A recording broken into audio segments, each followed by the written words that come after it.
Bola Rao and Akashdeep Muni, I think we must give credit where it is due. This is only because of the personal intervention of the Prime Minister and the active kind of diplomacy. We've never seen things like this happening. We have never, in all these 75 plus years, seen intervention this quick and at this level. And I think the moral of the story, Pulla Rao, is easy to be negative like the Congress party.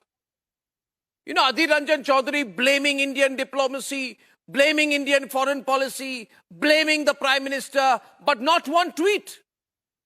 When 8 Indians have had the death penalty reversed, not one tweet, Pulla Rao and Akashdeep. Isn't that really, really narrow-minded? Not to acknowledge this big victory. Well, shall I start? Shall I? Yes, yes, please. Yeah.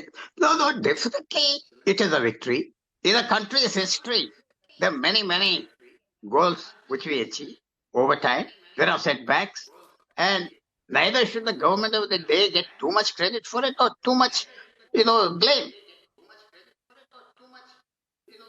India is a very big country, and its prestige is there. India's prestige has grown all through. I would like to say it has grown step by step. Yes, no doubt, we should congratulate the foreign policy establishment, maybe the minister, whatever. It's been a job well done. Backroom diplomacy has worked. But this is a continuous effort of India, continuous projection of Indian power, not from today, from 1947, or even earlier when we sent troops in the Second World War and the First World War to Europe to fight for a cause.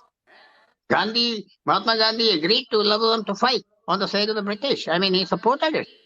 Therefore, this is a continuous process and not a hit and run success. I agree with you to the extent that those who had criticized it could be graceful and say, well done. But that is the way discourse in politics, that's the way it's going on today in country. There's no give and take. And it's not from one quarter, both quarters, all quarters. There's no give and take. There's nothing. You can't even say hello and thank you. There's a breakdown. And who's to blame? The opposition or the government? Or both?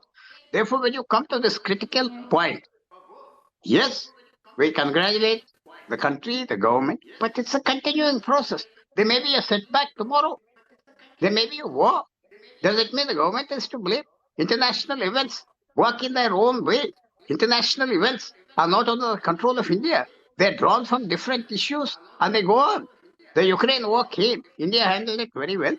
We're based on Soviet policy. We have come out okay. What if it failed? What if it flopped? I would say that it's a continuous policy. And of course, any success, we should acknowledge it, be broad-minded enough to say the government has done a well job. There's no doubt about it. But as you said, it can't be a unique credit. It is credit. It is shared by the government, shared by the people of India, and I hope we go from strength to strength. I think that the only thing I agree with you, before I get Surabhi into the response, the only thing I completely agree with you, and you're totally correct. And in fact, you must go around from city to city in the country telling the people of the country what you just told me. That Gandhi was the chief recruiter for the British Army in the First World War.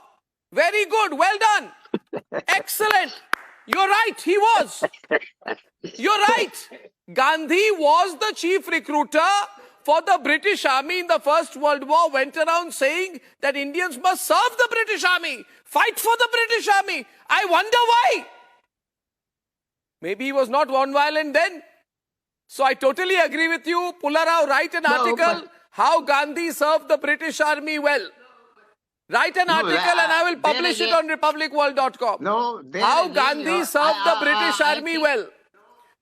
You made an excellent point. Now I continue. No, you have to just I understand. Don't qualify. Gandhi was very pro-British Army. I have joined the dots. I've joined the dots, sir. Gandhi went around inspiring Indians, go fight for the British Army while they rule over you. While they torture your own people, go fight for the British Army, wear the British Army uniform. Well done, Pularao, for once you're objective. May I please come ladies in? and gentlemen. Um, Ladies and gentlemen, I'll get the first response from Surabhi. And Surabhi, only one point I would say is, the opposition was very quick to jump to the conclusion that Modi's foreign policy have failed. See, 7 Navy veterans have been given the death sentence. It is over. Under Modi, foreign policy has hit rock bottom. These were the headlines 3 weeks back. Surabhi now, on the debate. Yeah, no, I think, Arnab, this tempered approach of foreign policy is run by bureaucrats, and therefore there's not really much change from prime minister to prime minister, a lot of backroom negotiations, etc. I think takes away from a lot of real world happenings and expertise.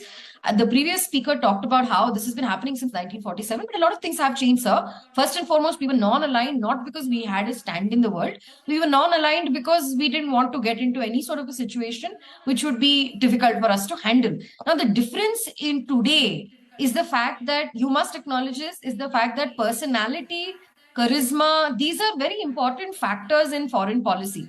That is the type of leaders governments are electing, countries are electing across the world. Personal relations do have some impact on foreign policy.